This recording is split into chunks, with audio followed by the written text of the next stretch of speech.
Después de la crucifixión de Jesús, parecía que todo había terminado. Se había cumplido lo escrito por el profeta Zacarías.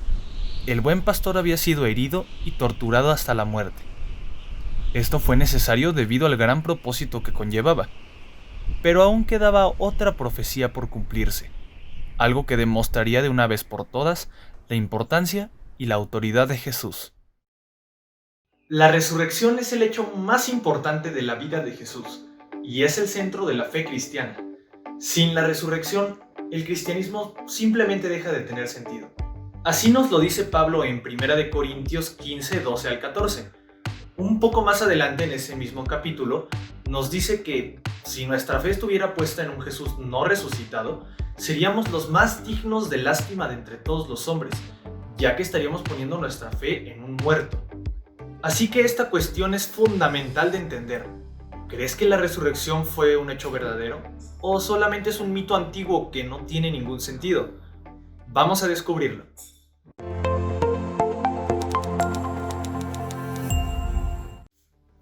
Para demostrar que la resurrección es verdadera, primeramente tenemos que saber si Jesús realmente murió en la cruz. De esto estamos completamente seguros. Si les queda alguna duda al respecto, pueden ir a ver el video acerca de la crucifixión. Lo que vamos a tratar ahora es si se le vio vivo después de este hecho, lo que nos daría la asombrosa conclusión de que se levantó de entre los muertos. En este caso específico, no necesitas realmente que haya testigos presenciales de la resurrección de Jesús. Es cierto que nadie vio a Jesús parándose y saliendo de su tumba, pero podemos echar mano de la evidencia circunstancial, un tipo de evidencia que se usa mucho en los juicios de hoy en día. Este tipo de evidencia consiste en varios hechos que en conjunto apuntan a una misma conclusión. Primera evidencia circunstancial: la tumba de Jesús estaba vacía. Sobre este punto casi no existen dudas, dado que los propios judíos, quienes eran enemigos de Jesús y provocaron su muerte, reconocían que el cuerpo había desaparecido de su tumba, incluso teniendo que inventar la historia de que los guardias que custodiaban la tumba se habían quedado dormidos y que los discípulos se habían robado el cuerpo de Jesús. Esta historia se nos narra en el capítulo 28 de Mateo. Punto número 2. Los discípulos murieron por sus creencias. Después de la muerte de Jesús, sus discípulos abandonaron toda esperanza. Ya no sabían qué hacer ahora que su maestro había muerto. Estaban todos escondidos en sus casas, por miedo a las autoridades judías. Y luego, después de unas cuantas semanas, los vemos por todas partes proclamando que Jesús murió y resucitó, y que ellos mismos lo vieron vivo de nuevo. Ellos no tenían nada que ganar desde el punto de vista humano. Al contrario, estuvieron dispuestos a soportar el hambre, los golpes, las burlas, las humillaciones y todo tipo de sufrimientos. Y finalmente, muchos de ellos fueron torturados y asesinados. Todo esto nos dice que estaban totalmente convencidos de lo que estaban predicando. Ahora, sabemos que personas de otras religiones también han muerto por sus creencias, pero hay una diferencia muy importante, y es que la resurrección de Jesús se hizo de manera pública, siendo visto directamente por más de 500 personas, algo que no pasa en otras religiones. Siguiente punto: las conversiones de Saulo y de Jacobo. Sabemos que Jacobo, hermano de Jesús, no creía en las palabras que éste hablaba. Al contrario, lo cuestionaba y confrontaba directamente. Pero después nos lo encontramos como el líder de los cristianos en Jerusalén, y el historiador judío Flavio Josefo nos cuenta cómo este fue llamado a juicio y ejecutado por el sumo sacerdote. Este es un cambio radical, y la única explicación razonable nos la da Pablo, registrando que Jesús resucitado se le apareció. ¿Y qué decir del propio Pablo? Él era un fariseo de alto rango y odiaba todo lo que se le interpusiera al judaísmo. Persiguió y mató a varios cristianos, dado que los consideraba traidores a la ley. Pero, ¡oh sorpresa!, de repente empieza a predicar a Jesús en la misma ciudad a la que había ido a perseguir a los cristianos. 3 libros distintos de la Biblia, como son Hechos, 1 Corintios y Gálatas, nos relatan que Jesús resucitado se le apareció también, y esta fue la causa de su conversión.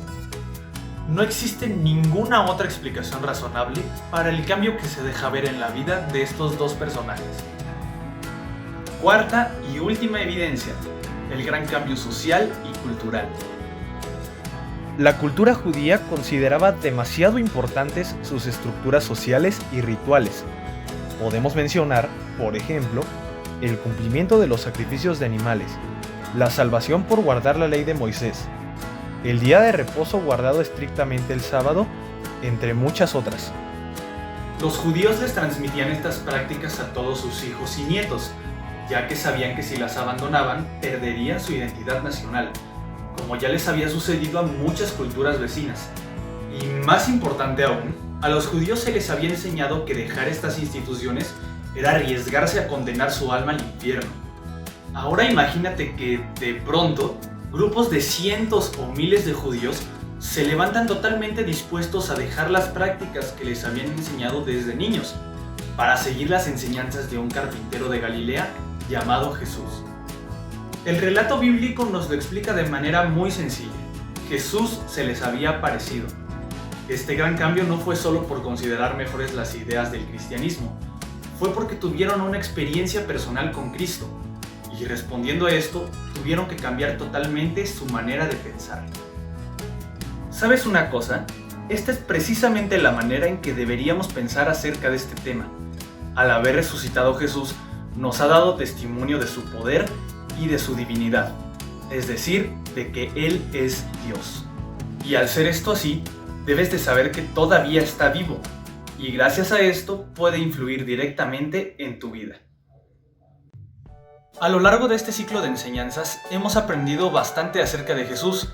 Hemos aprendido que no es un mito, ni un iluminado, ni un gran filósofo, ni simplemente un reformador moral.